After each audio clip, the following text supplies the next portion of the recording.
देखो ये वाला जो टॉपिक आज हम कवर करने वाले हैं साइलो स्ट्रक्चर, ये ना थोड़ा लूप में घूमता है। आई मीन ये थोड़ा ना गोल गोल घूमता है। तो एक बार ना समझ आए तो मुझे पॉज कर देना, मैं वहीं पर उसको दोबारा समझाता हूँ। तो देखो मैंने अपने लास्ट प्रेजेंटेशन में एक बहुत ही इंपॉर्टेंट बात बोली थी कि एज ए एसईओ एक्सपर्ट हमारा ये रोल है कि हम सर्च इंजन को जितना हो सके उतना रेलेवेंट इन्फॉर्मेशन प्रोवाइड करें। तो साइलो स्ट्रक्चर ना ये उसी रेलेवेंसी को इंक्रीज करने में हेल्प करता है एंड साथ ही साथ यूजर एक्सपीरियंस को भी इंप्रूव और नरिश करने में हेल्प करता है। ठीक है, तो हम जो साइलो स्ट्रक्चर जो वर्ड पढ़ रहे हैं ना, स्ट्रक्चर जो वर्ड है, स्ट्रक्चर से यहाँ ये मतलब है कि हम अपने वेबसाइट पे जो भी डेटा है, जो भी इंफॉर्मेशन है, वो किस फॉर्मेट में, किस लेआउट में हम अपने यूजर्स को और सर्च इंजन के क्रॉलर्स को हम प्रेजेंट कर रहे हैं। हम कोई भी वेबसाइट खोलते हैं, मेरी ही वेबसाइट है, ये मेरी वेबसाइट का स्ट्रक्चर है। मैंने इस तरीके से अपने डेटा, अपने ब्लॉग्स, अपने कंटेंट को प्रेजेंट करा है, तो इसे स्ट्रक्चर कहते हैं। ठीक है ना? तो अपने हमारे वेबसाइट के ना दो टाइप के स्ट्रक्चर होते हैं, एक होता है फ्लैट स्ट्रक्चर और दूसरा होता है साइलो स्ट्रक्चर। हम साइलो स्ट्रक्चर पे ज्यादा फोकस करने वाले हैं, लेकिन फ्लैट स्ट्रक्चर को भी समझना यहाँ पर जरूरी है। देखो फ्लैट स्ट्रक्चर में क्या होता है, ये ना एक तरह से फ्लो चार्ट इसको समझो कि डेटा इस तरीके से प्रेजेंट होता है फ्लैट स्ट्रक्चर में कि उसमें एक मेन पेज होता है और ये नीचे जो बॉक्सेस देख रहे हो इसको एज अ पोस्ट या पेजेस अज्यूम कर लो कि ठीक है। यहाँ पर हम इसको ना पोस्ट समझ के चलेंगे कि एक होम पेज है, उसके ऊपर 6 पोस्ट है रैंडमली। फ्लैट स्ट्रक्चर में हम ये करते हैं ना कि हम ना बस एक कंटेंट लिखते हैं, उसको पब्लिश कर देते हैं, लिखते हैं पब्लिश करते हैं, लिखते हैं पब्लिश करते हैं। कोई सीक्वेंस नहीं होता, कोई ऑर्गेनाइज मैनर में, कोई अंडरस्टैंडेबल मैनर में हम पब्लिश नहीं करते। जैसे हमने अभी जो भी हम सबने अब तक वेबसाइट बनाई है वो सारी अभी तक फ्लैट स्ट्रक्चर में ही है। मेरी भी ये वेबसाइट अभी फ्लैट स्ट्रक्चर में है। ये पोस्ट है, मैंने लिखा पब्लिश करा, लिखा पब्लिश करा, लिखा पब्लिश करा। ये टॉपिक दूसरा है, ये टॉपिक दूसरा है, ये टॉपिक दूसरा है। ठीक है, खैर ये तो चलो मेरी नीश है। अभी मैं एक एग्जांपल देता हूँ, थोड़ा और क्लियर व्यू मिलेगा। मान लो अपनी डिजिटल मार्केटिंग से रिलेटेड एक वेबसाइट है, हम डिफरेंट टॉपिक्स पे ना ब्लॉग्स लिखते हैं डिजिटल मार्केटिंग पे। तो मान लो ये एसईओ से रिलेटेड है, ये ईमेल मार्केटिंग, ये एफिलिएट मार्केटिंग, ये पॉडकास्ट मार्केटिंग, ये गूगल एड्स। तो तुम ये देख रहे हो कि कोई सीक्वेंस नहीं है। एसईओ के बाद एकदम से ईमेल आ गया, ईमेल के बाद एकदम से एफिलिएट आ गया, एफिलिएट के बाद पॉडकास्ट आ गया। तो कोई सीक्वेंस नहीं है उसके बीच में, रेलेवेंसी भी नहीं है। ठीक है, तो फ्लैट स्ट्रक्चर में ना ये एक इशू है कि इसमें क्या बोलते हैं, कोई ऑर्गेनाइज मैनर में नहीं रहता है। अब मैं दूसरा इसमें एग्जांपल देता हूँ। मान लो किसी को एसईओ के बारे में पढ़ना है, एसईओ के बारे में कुछ आर्टिकल्स पढ़ने हैं, वो हमारे वेबसाइट पे आता है और मान लो उसको पहला आर्टिकल दिखता है कंटेंट ऑप्टिमाइजेशन के ऊपर, दूसरा दिखता है ईमेल मार्केटिंग पे, तीसरा दिखता है बैकलिंक्स पे, चौथा दिखता है पॉडकास्ट मार्केटिंग पे एंड फिफ्थ दिखता है साइट मैप्स पे। तो तुमने यहाँ नोटिस किया कि यहाँ पर तीन आर्टिकल्स हमारे उससे रिलेटेड है, एसईओ से रिलेटेड है, कंटेंट ऑप्टिमाइजेशन, बैकलिंक्स और साइट मैप्स। वैसे ये सिनेरियो हर जगह एप्लीकेबल नहीं है, जरूरी नहीं है कि हमेशा एक ही लाइन में हमारे रिलेटेड कंटेंट्स होंगे। मान लो कंटेंट ऑप्टिमाइजेशन का आर्टिकल हमारा पहले यहाँ पर है, सबसे पहले बैकलिंक का आर्टिकल मान लो कि 20वें पोस्ट के बाद लिखा हुआ है, ठीक है, और साइट मैप का आर्टिकल हमने 30th पोस्ट के बाद लिखा है। तो यूजर को देख लो कितना मतलब नेविगेशन में डिफिकल्टी होगा। मतलब वो पहला आर्टिकल यहाँ पढ़ेगा, दूसरा आर्टिकल उसको 20 पोस्ट के नीचे जाके पढ़ना होगा एंड तीसरा आर्टिकल पहुंचते पहुंचते उसको नेक्स्ट पेज का ऑप्शन आ जाएगा। देखते हो ना, स्क्रॉल करते हो वेबसाइट पे नीचे नेक्स्ट पेज का ऑप्शन आ जाता है, तो नेक्स्ट पेज पे जाके पढ़ना होगा। गूगल हमेशा कहता रहा है कि रैंकिंग में एक बहुत मेजर फैक्टर है यूजर एक्सपीरियंस, और यूजर एक्सपीरियंस मेजरली डिपेंड करता है नेविगेशन पे, जो हम एक तरह से गूगल एड्स में भी पढ़ रहे हैं। क्वालिटी स्कोर में नेविगेशन एक क्राइटेरिया, ठीक है। अब दूसरा सिनेरियो मान के चलो कि मान लो कि हम ये जो तीनों आर्टिकल्स है एसईओ के ऊपर, हम इसको एक जगह ग्रुप करें, ठीक है, और इंटरलिंकिंग के थ्रू कनेक्ट कर दें। रैंक मैच यूज करते हैं, उसमें इंटरलिंक का ऑप्शन आता है ना, इंटरलिंक सबको पता है। उसको एक जगह ग्रुप करें और इंटरलिंक के थ्रू हम कनेक्ट कर दें। मतलब एक एसईओ का एक अलग से ग्रुप बनाए, ठीक है, एसईओ का एक अलग से पेज बनाए अपने होम पेज पे, और वहां पर हम एसईओ से रिलेटेड सारे आर्टिकल्स डाल दें। तो एक यूजर के लिए आसान नहीं होगा कि वो आएगा वेबसाइट पे, बस वो एसईओ के टैब पे क्लिक करेगा, उसको सिर्फ एसईओ से रिलेटेड इंफॉर्मेशन मिलेगी, उसको दूसरे पेज पे जाने की जरूरत नहीं है, ना कि उसे इस टैब में बाकी ईमेल मार्केटिंग या पॉडकास्ट मार्केटिंग, मतलब डिफरेंट टॉपिक से रिलेटेड इसमें कोई भी कंटेंट नहीं मिलेगा, सिर्फ एसईओ से रिलेटेड इसमें कंटेंट मिलेगा। यहाँ तक समझ आया ग्रुपिंग तक का, कि ये ग्रुपिंग नेविगेशन को आसान कर देता है, यूजर एक्सपीरियंस को बढ़ा देता है कि होम पेज पे आया, उसे एसईओ के बारे में पढ़ना है, उसने क्लिक किया टैब पे और ग्रुप में उसको कंटेंट मिल गया। यहाँ तक समझ आया सबको पक्का? तो यहाँ से मोटा मोटा ये डेफिनेशन पता चलता है हमें इस साइलो का कि grouping of different content related to a specific topic. मतलब मान लो एसईओ टॉपिक है, एसईओ टॉपिक से रिलेटेड हमारे वेबसाइट में जितना भी कंटेंट है उसको हमने एक जगह ग्रुप किया and connecting them through interlinking के थ्रू उसे कनेक्ट कर दिया, उसे कहते हैं is a part of a silo structure, grouping करना, ठीक है। तो ये एक साइलो 1 हो गया, ये साइलो 1 हो गया। दूसरा बनेगा, मान लो ईमेल मार्केटिंग पे ऐसे एक टैब बना दिया, उसमें उसके अंदर सिर्फ ईमेल मार्केटिंग से रिलेटेड हम कंटेंट डाल रहे हैं, तो वो साइलो 2 हो गया। ऐसे मल्टीपल साइलोस बन सकते हैं, ठीक है ना, कि हम बस रैंडमली पोस्ट करते चले जाए, तो वो थोड़ा सा कह लो कि हौच पौच हो जाता है वेबसाइट पे। यहाँ तक समझ आया फ्लैट स्ट्रक्चर? पक्का फ्लैट स्ट्रक्चर सबको समझ आ गया ना यहाँ पर?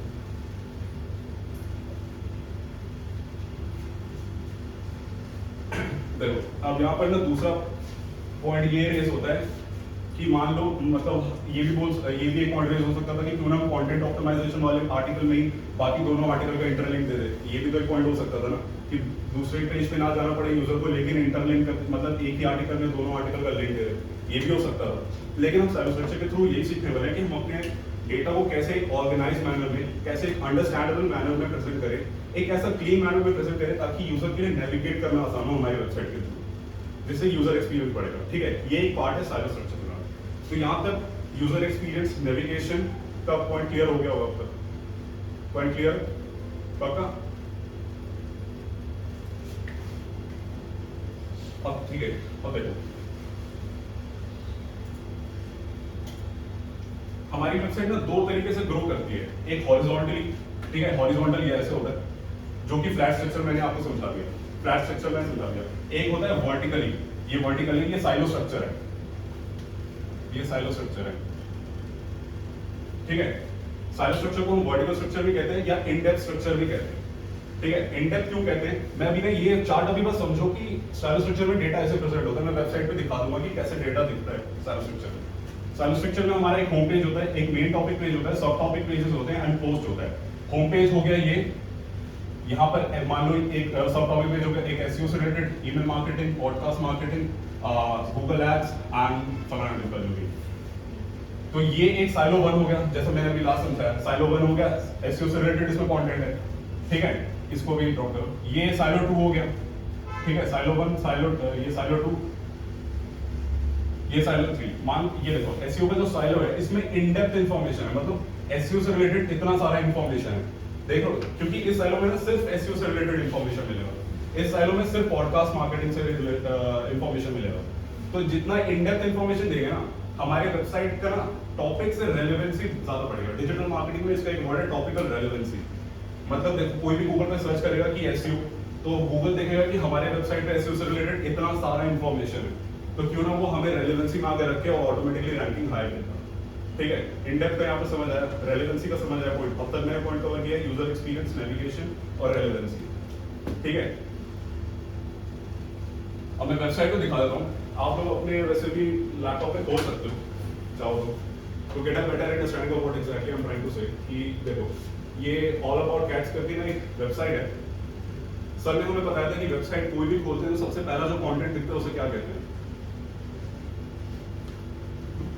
किसी को याद है? Sir above the fold content, ठीक है ना, ये अबव द फोल्ड है। यहाँ पर 4 टैब्स देख रहे हो, food, letter, insurance and health. ये 4 टैब्स हैं। अब मैं फूड वाले टैब पे क्लिक करूंगा ना, तो मुझे सिर्फ फूड से रिलेटेड इंफॉर्मेशन मिलेगी। साइलो समझ आया? ये एक साइलो है। वो डायग्राम क्लियर हो रहा है, थोड़ा सा पिक्चर क्लियर हो रही होगी ये वाली डायग्राम की। मान लो ये वाला, ये जो मेन टॉपिक है, ये जो पहला वाला है, ये मान लो फूड से रिलेटेड है। मैंने फूड पे क्लिक किया, यहाँ पर सिर्फ फूड से रिलेटेड और इन डेप्थ इंफॉर्मेशन है। तुम देख लो top 10 best cat foods, best wet cat food, और बाय ब्रीड भी है, by type, by health condition for sensitive cats. In depth information कितनी है इसके ऊपर? ठीक है, ऐसा ही फिर दूसरा टैब है, मान लो ये इंश्योरेंस से रिलेटेड एक टैब है, इस पे सिर्फ इंफॉर्मेशन से इंश्योरेंस से रिलेटेड कंटेंट है इसके ऊपर। ये साइलो 1, साइलो 2, साइलो 3 समझ आ गया ना कि डिफरेंट साइलोज है।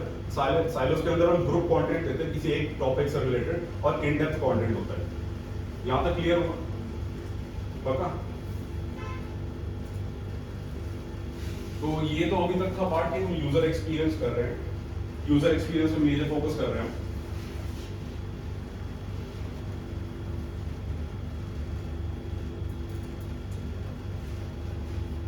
अब यहाँ पर ना बैकलिंक का भी एक बहुत मेजर पार्ट आता है साइलो में। बैकलिंक सबको पता है क्या होता है, लिंक जूस पता है सबको क्या होता है? सर ने बताया था। कहीं से भी हमें बैकलिंक आता है, उस लिंक के थ्रू जो भी हमें ट्रैफिक आ रहा है ना हमारे साइट पे, बस उसे लिंक जूस कहते हैं। ठीक है, ये मोटा मोटा डेफिनेशन है। देखो हम कभी भी अपने साइट पे जैसे अभी ऑल अबाउट कैट्स की जो साइट देखी उसके ऊपर साइलो स्ट्रक्चर इंप्लीमेंटेड था, 1 silo 2 silo 3 silo food insurance related काम करके साइलो से। In most of the cases क्या होता है ना, जब हमने साइलो स्ट्रक्चर अपने वेबसाइट पे इंप्लीमेंट किया होता है, मोस्ट ऑफ द केसेस में हमें बैकलिंक्स आते हैं हमारे होम पेज पे, ठीक है, बैकलिंक आया हमें होम पेज पे, इसके थ्रू जो लिंक यूज होगा ना वो सभी पोस्ट सभी पेजेस पे ना ऑटोमेटिकली डिस्ट्रीब्यूट हो जाएगा, क्योंकि बाय डिफॉल्ट होम पेजेस से सारे पेजेस सारे पोस्ट में कनेक्टेड होते हैं, ठीक है।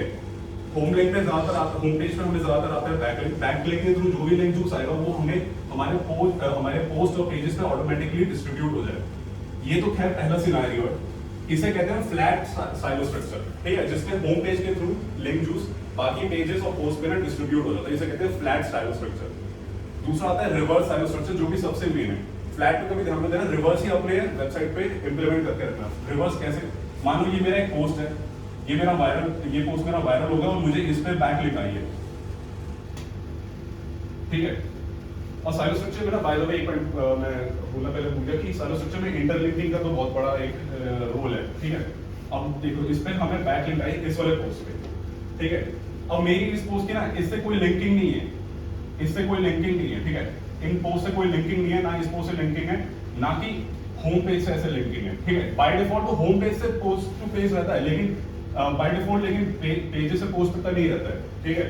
मान लो हमें इस पेज पे बैकलिंक आई, अब लेकिन मेरी कोई इंटरलिंकिंग बाकी पोस्ट से नहीं हो रखी है, तो ये लिंक, इसका जो लिंक यूज होगा वो इसी पोस्ट तक लिमिटेड रह जाएगा ना, समझ आ रहा है, इसी पोस्ट तक लिमिटेड रह जाएगा। लेकिन अगर मेरी लिंकिंग स्ट्रॉन्ग है, मैंने इंटरलिंकिंग बहुत स्ट्रॉन्ग कर रखी है, मैंने इस पोस्ट का इससे कर रखा है, इस पोस्ट का इससे कर रखा है, इसका इससे कर रखा है, इसका इससे कर रखा है, तो हमें एक लिंक आएगा, एक बैकलिंक आएगा, और एक बैकलिंक के थ्रू जो हमें लिंक जूस मिलेगा वो इस पोस्ट से पूरे साइलो में फैल जाएगा, ठीक है। यहां तक समझ आया बैकलिंक का जो खेल है यहाँ पर, ठीक है। वो इस साइलो में जाएगा होम पेज पे, ठीक है, होम पेज के थ्रू फिर इस साइलो में आएगा, इस साइलो के थ्रू फिर इस साइलो में आ जाएगा। समझ आ रहा है, एक लिंक एक बैकलिंक कहां तक पहुंच सकता है अगर साइलो स्ट्रक्चर हमने इंप्लीमेंट करा, लेकिन फ्लैट स्ट्रक्चर में ऐसा नहीं हो सकता था, ठीक है। लेकिन हाँ एक पॉइंट नोट करना, इंटरलिंकिंग जब कर रहे हो ना तो एक ही साइलो में रखना इंटरलिंकिंग, ऐसा नहीं कि इस साइलो की लिंकिंग इस साइलो से कर दी, इस साइलो की लिंकिंग इससे कर दी, ठीक है।